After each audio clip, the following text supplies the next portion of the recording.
नमस्कार दोस्तों, कैसे हैं आप सब लोग।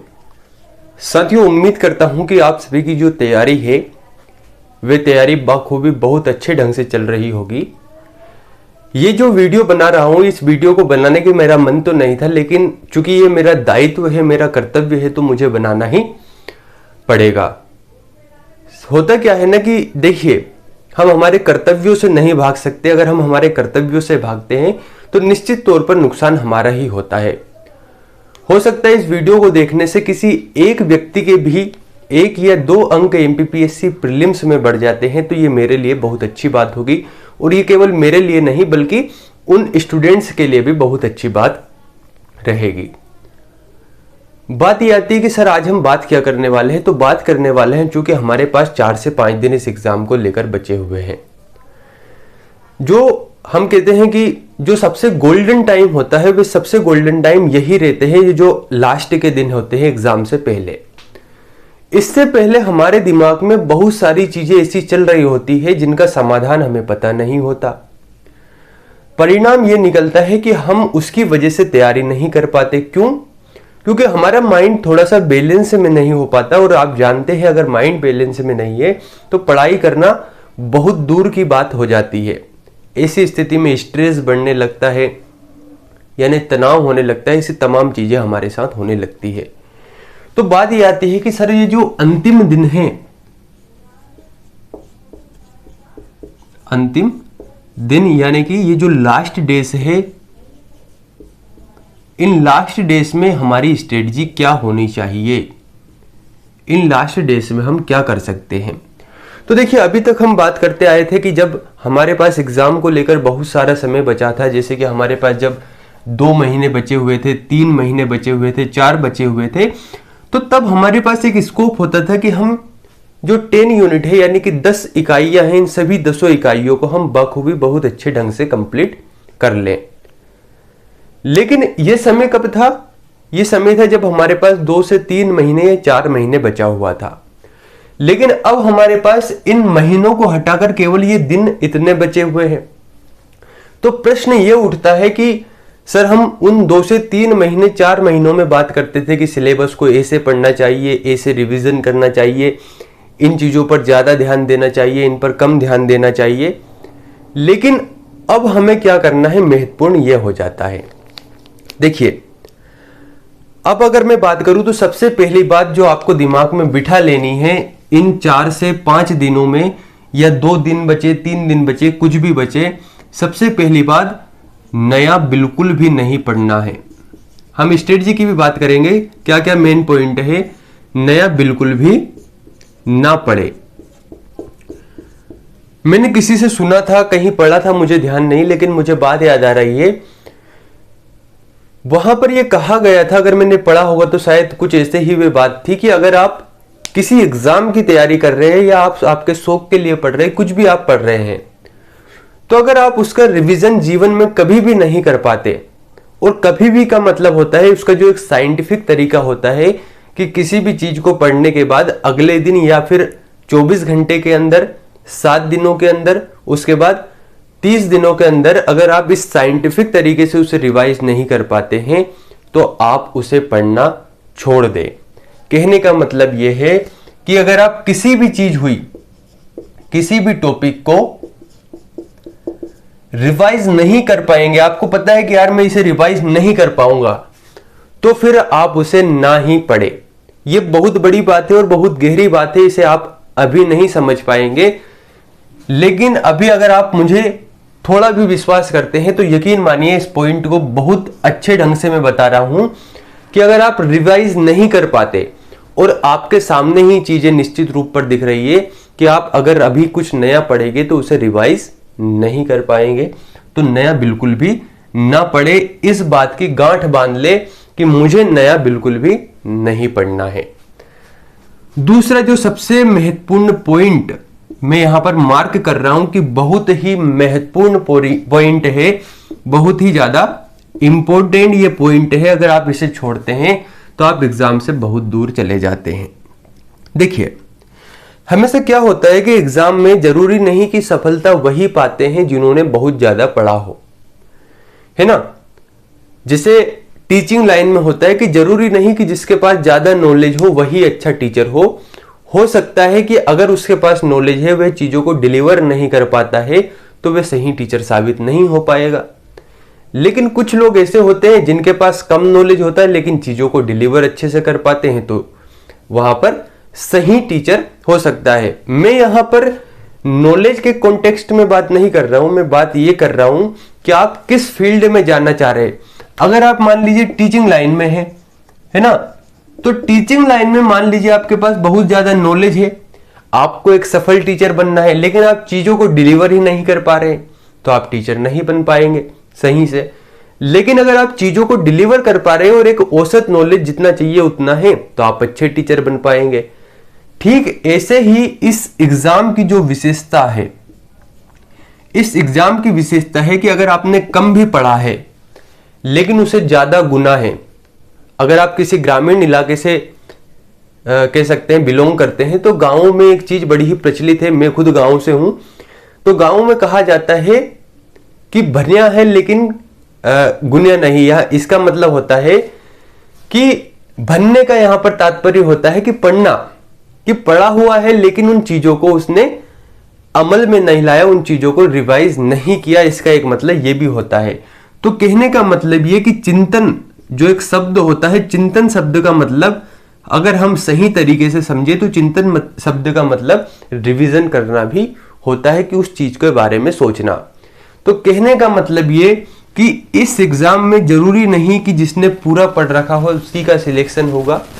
सिलेक्शन वही व्यक्ति लेगा जिसने बाखूबी बहुत अच्छे ढंग से उस टॉपिक का रिवीजन कर रखा है, जो एग्जाम की दृष्टि से बहुत ही महत्वपूर्ण है। अब सर बात यह आती है कि एग्जाम की दृष्टि से महत्वपूर्ण क्या है। तो मैं शुरुआत से ही कहता आया हूं कि आपको एग्जाम के अंतिम दिनों में, चूंकि आप पूरे सिलेबस का बहुत अच्छे ढंग से रिवीजन कर नहीं पाएंगे और सबसे महत्वपूर्ण है रिवीजन, तो आप कम से कम लगभग 25 से 30 टॉपिक ऐसे छांट ले जहां से क्वेश्चंस बनने की प्रबल संभावना हो। कैसी संभावना हो? जटिल संभावना, प्रबल संभावना हो, और यहां से क्वेश्चन बनने पर हमारे क्वेश्चन गलत नहीं हो। एमपीपीएससी का एक साधारण सा तरीका है, अगर आप 55 क्वेश्चन जो सरल होते हैं उन्हें अच्छे से कंप्लीट कर लें। 55 क्वेश्चन से 10 क्वेश्चन ऐसे होते हैं जो थोड़ा सा टफ होते हैं, जिन्हें आप समझकर अगर हल करेंगे तो इन्हें भी आपने सोल्व कर लिया। इसके बाद बात आती है लगभग 5 से 10 क्वेश्चंस तुक्के लगाने की, और तुक्के लगाना हमारे सबकॉन्शियस माइंड पर डिपेंड करता है कि तुक्के लगाते कैसे हैं। ये नहीं होता कि किसी चीज को आपने जीवन में कभी नहीं पढ़ा और उसका सही आंसर लगा देंगे, नहीं। तुक्के का मतलब है कभी ना कभी आपने उसे पढ़ा था, देखा था, सुना था, कहीं ना कहीं कुछ ना कुछ चीज आपसे वहां पर प्रत्यक्ष या अप्रत्यक्ष रूप से आप उस चीज को देखे हुए थे, सुने हुए थे, तो उससे एक प्रबल संभावना बन जाती है कि आप उसे सही कर पाए। मेरा एक तो ये लास्ट वीडियो हो सकता है अभी एमपीपीएससी प्रीलिम्स को लेकर, या फिर इसके बाद में हम तुक्के को लेकर बात करेंगे कि आखिर सर तुक्का लगाया कैसे जाता है। हो सकता है कि अगले दिन ही मेरा ये वीडियो आ जाए। और अगर आप चाहते हैं कि हम सोशल मीडिया से दूर रहे, हम डिस्ट्रैक्ट हो रहे हैं, तो मैं कभी नहीं कहता कि आप वीडियो देखें, मत देखिए। आपकी अगर इच्छा नहीं है तो वीडियो मत देखिए। मैं तो खुद कहता हूं कि देखिए सब्सक्राइब करने की, चूंकि मैं कहता हूं कि सब्सक्राइब कीजिए, लेकिन आपकी इच्छा के ऊपर निर्भर करता है कि आपको करना है या नहीं। तो आपकी इच्छा के ऊपर है, सब्सक्राइब करना है करिए, नहीं करना है मत करिए, लाइक करना है करिए, नहीं करना है मत करिए। लेकिन अगर आप वास्तव में स्वयं का भला चाहते हैं तो एक तो इस वीडियो को जरूर देख लीजिए जो अभी वर्तमान में यहां पर वीडियो बनाया जा रहा है इसको। और अगर आप एग्जाम में 7 से 8 क्वेश्चंस बोनस के रूप में बढ़ाना चाहते हैं, बिल्कुल 100% सही तरीके से बढ़ाना चाहते हैं, इस पर मैंने बहुत ज्यादा एनालिसिस किया है ना, कि तुक्के लगाने की सही विधि क्या हो। तो अगर आप 7 से 8 अंक बनाना और भी बढ़ाना चाहते हैं तो इस वीडियो को जरूर देख लीजिएगा। हो सकता है कल ही ये वीडियो आपका अपलोड हो, और उन दोस्तों को जरूर शेयर कीजिए जो 1 या 2 अंक से बार बार एग्जाम में से बाहर हो जाते हैं, उनके लिए बहुत ज्यादा महत्वपूर्ण है। लाइक करना है मत करिए, कोई समस्या नहीं, लेकिन आप स्वयं का भला चाहते हैं तो कम से कम इन दोनों वीडियो को जरूर देख लीजिए। तो हमने क्या बात की कि सर पहली बात तो कि नया टॉपिक हमें बिल्कुल भी नहीं पढ़ना है।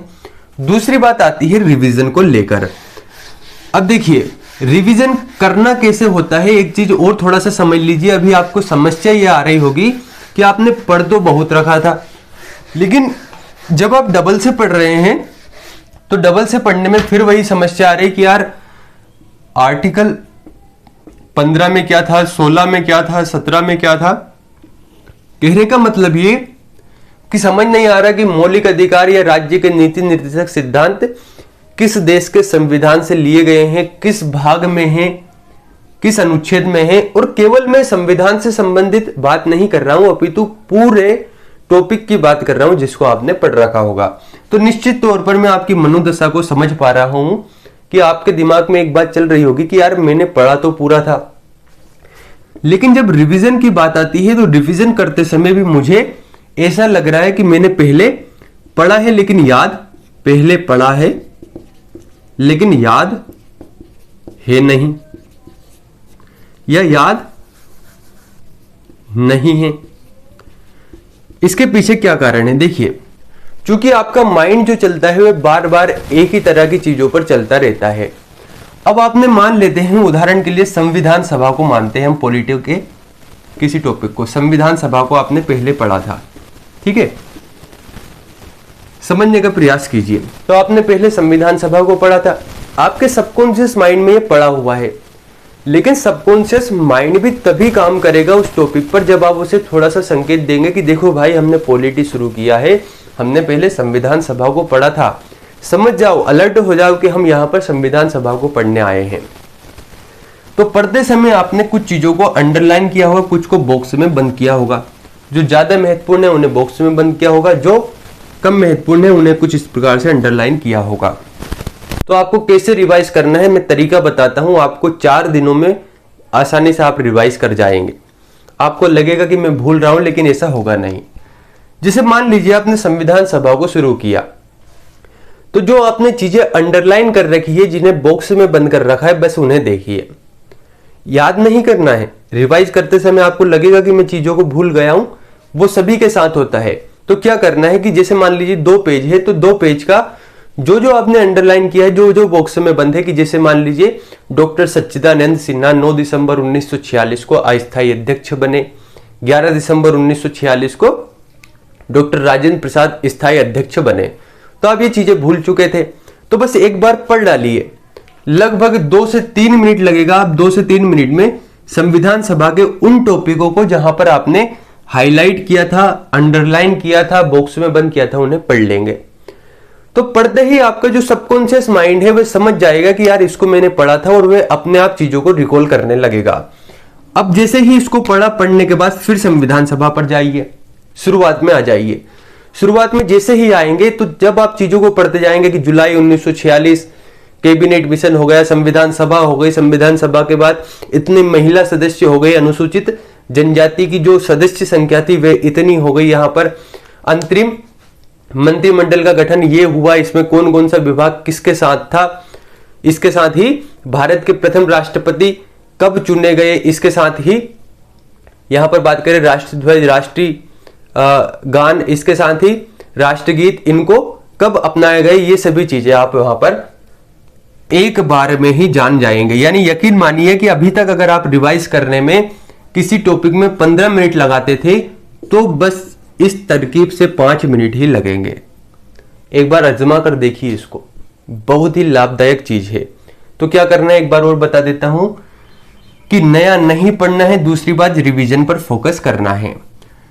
इसी रिवीजन में मैंने क्या कहा कि 25 से 30 टॉपिक आपको चुन लेना है, बिल्कुल इनको घोट कर पी जाइए, यहां से गलत क्वेश्चन नहीं होने चाहिए।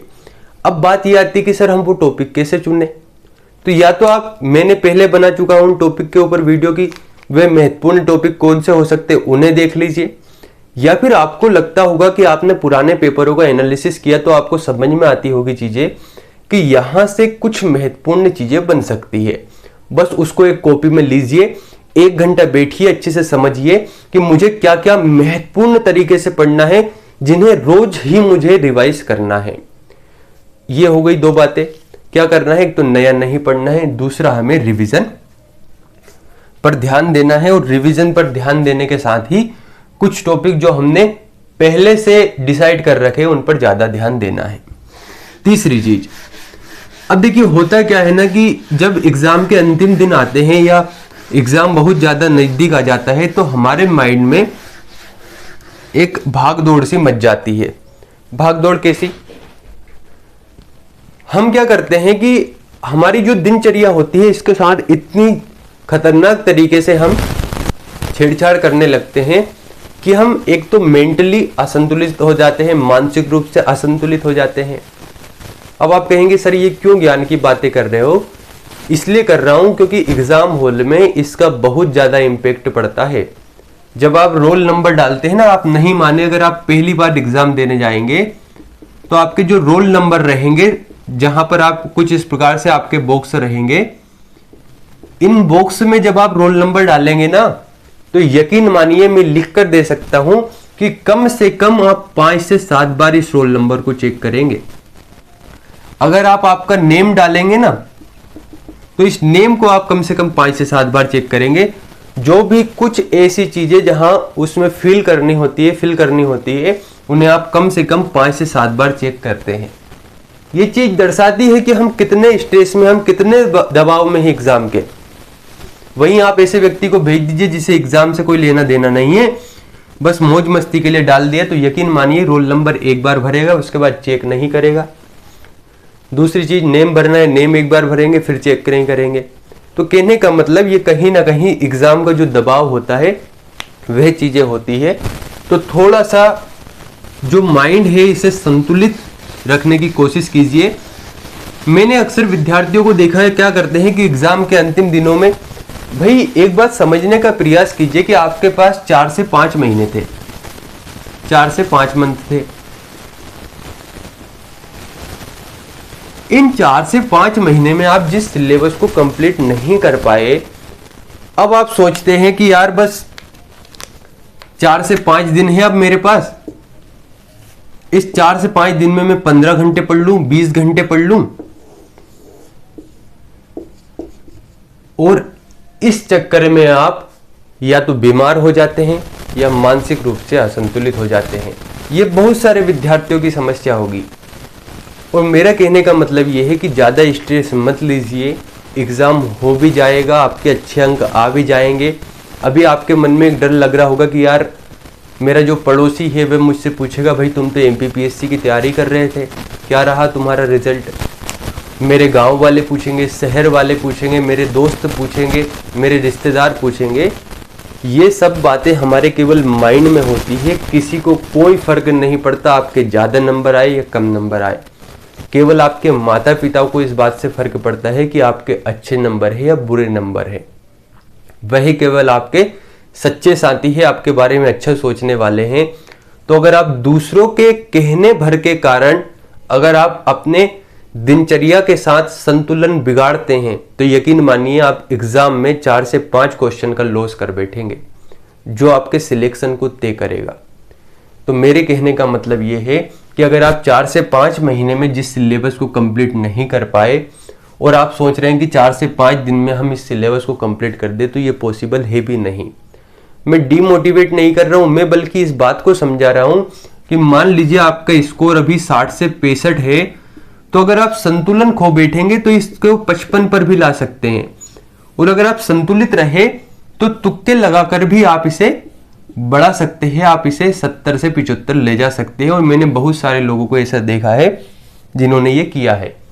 क्योंकि आप भी जानते हैं ऐसे प्रतिष्ठित एग्जाम की तैयारी कर रहे हैं जहां पर टफ क्वेश्चन बनना स्वाभाविक है, तो सभी को इतने क्वेश्चंस आते नहीं है, कुछ ना कुछ तुक्के लगाकर ही सिलेक्शन लिया जाता है। तो तीसरी हमारी बात क्या हुई कि हमें, अगर आप 8 घंटे अभी तक रेगुलर पढ़ते आए हैं तो केवल आप 2 घंटे बढ़ा लीजिए या 4 घंटे बढ़ा लीजिए, यानी 8 से 10 कर लीजिए या 12 कर लीजिए। लेकिन ये नहीं कि 2 घंटे सोने लग गए, 3 घंटे सोने लग गए और पता चल रहा है कि एग्जाम के दिन वहां पर नींद आ रही है, माइंड सही से काम नहीं कर रहा है, क्वेश्चन पढ़ा कि मध्य प्रदेश की राजधानी क्या है, तो ये भी समझ में नहीं आ रहा कि यार माइंड ही संतुलित नहीं है, इसका क्या आंसर लगाऊं। पता लगा वहां पर आंसर भी सही लगा दिया तो OMR सीट भरने में समस्या कर बैठे। तो सीधी सी बात यह है कि थोड़ा सा रिलैक्स रहिए, माइंड को संतुलित रखिए, ये सोच लीजिए कि जो होगा देखा जाएगा। समझ रहे हो? अगर मैं तो यहां तक कहता हूं कि अगर आप कहीं बाहर रह रहे हैं तो अपने माता पिता से बात कीजिए, ठीक है। अगर आपको लग रहा है कि यार मुझे थोड़ा स्ट्रेस हो रहा है, थोड़ा दबाव लग रहा है, तो घर वालों से बात कीजिए, बेझिझक बात कीजिए। आपको लगता है कि किसी दोस्त से बात करने से मेरी ये समस्या सोल्व हो सकती है, तो बिल्कुल बात कीजिए। तनाव में आकर आप आपके अंकों को ही कम करेंगे, यकीन मानिए आपके लिए बड़ा ही घातक होगा। तो हमें क्या करना है कि हमारी दिनचर्या के साथ ज्यादा छेड़छाड़ नहीं करनी है।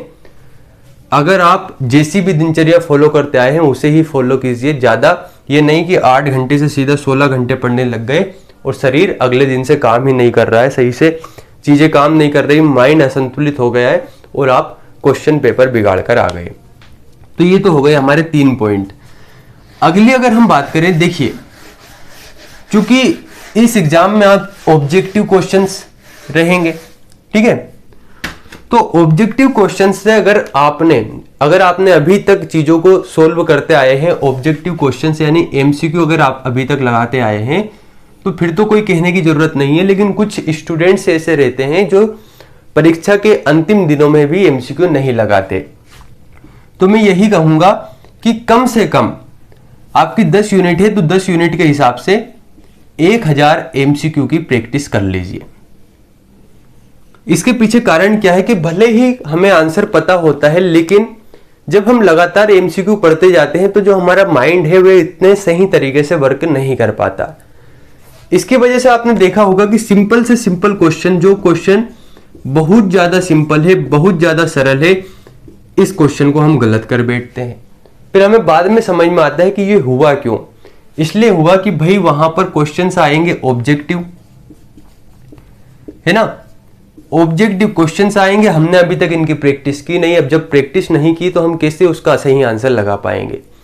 तो कम से कम 1000 MCQ लगा लीजिए। मैं तो कहूंगा 10 यूनिट का कम से कम 100 क्वेश्चंस लगा लीजिए।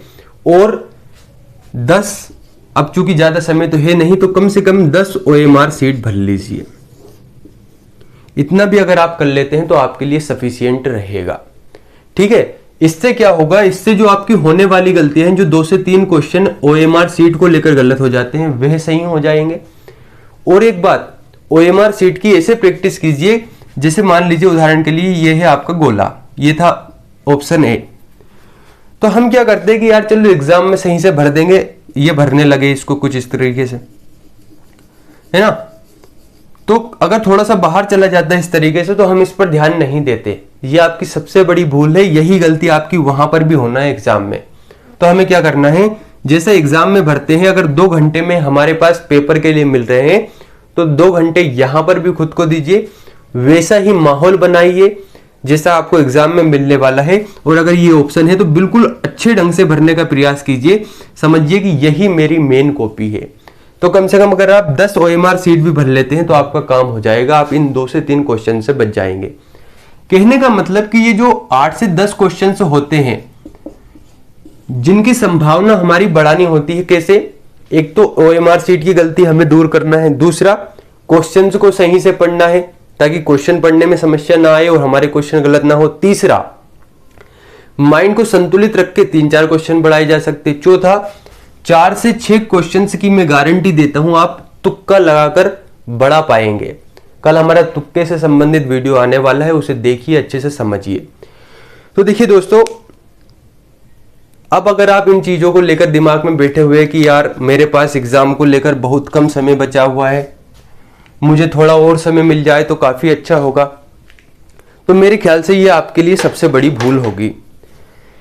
सभी के लिए उतना समय था जितना आपके पास है, सभी के पास सेम समय है। तो मेरे कहने का मतलब ये कि अभी आपके माइंड में बहुत सारी चीजें चल रही होगी कि यार काश एग्जाम थोड़ा और पोस्टपोन हो जाए तो मुझे थोड़ा और समय मिल जाए। तो भाई एक बात समझने का प्रयास कीजिए, पिछले 8 महीने से अगर आप कुछ नहीं कर पाए तो और समय मिल जाएगा तो क्या करेंगे। कहने का मतलब ये कि खुद पर विश्वास रखिए, ये समझ लीजिए कि जो मैंने पढ़ा है क्वेश्चंस वहीं से बनेगा। अगर आप इस माइंड सेट से गए तो यकीन मानिए आप सिलेक्शन जरूर लेंगे। तो पहली बात तो ये कि हमें इन बातों से बाहर निकलना है कि समय और मिल जाए या नहीं मिले, ये सभी चीजें हमारे काम की अब है नहीं, हमें एग्जाम पर फोकस करना है। दूसरी बात ये कि माइंड को थोड़ा सा संतुलित रखना है, जिसके लिए सबसे जरूरी है नींद। नींद से कंप्रोमाइज नहीं करना है, नींद से समझौता करना ही नहीं है। 7 घंटे सो रहे हो तो 7 सोइए, 8 सो रहे हो तो 8 सोइए, 9 सो रहे हो तो 9 सोइए। अगर आपको सही तरीके से नींद आप नहीं ले पा रहे हैं तो यकीन मानिए आप एग्जाम हॉल में क्वेश्चन गलत करेंगे ही। क्यों? क्योंकि आपको बैलेंस आप नहीं कर पाएंगे। तीसरी बात ये जो हमने बात की थी कि नया बिल्कुल नहीं पढ़ना है। और चौथी बात यह कि रिवीजन पर सबसे ज्यादा ध्यान देना है। रिवीजन सबसे महत्वपूर्ण है। इसके साथ ही अगर हम बात करें तो 20 से 25 टॉपिक ऐसे चुन लीजिए जहां से क्वेश्चन बनने की प्रबल संभावना हो। और अगर आपके और भी कुछ डाउट है तो कमेंट करिए, बिल्कुल संकोच मत करिए, हम उसके ऊपर चर्चा करेंगे। धन्यवाद।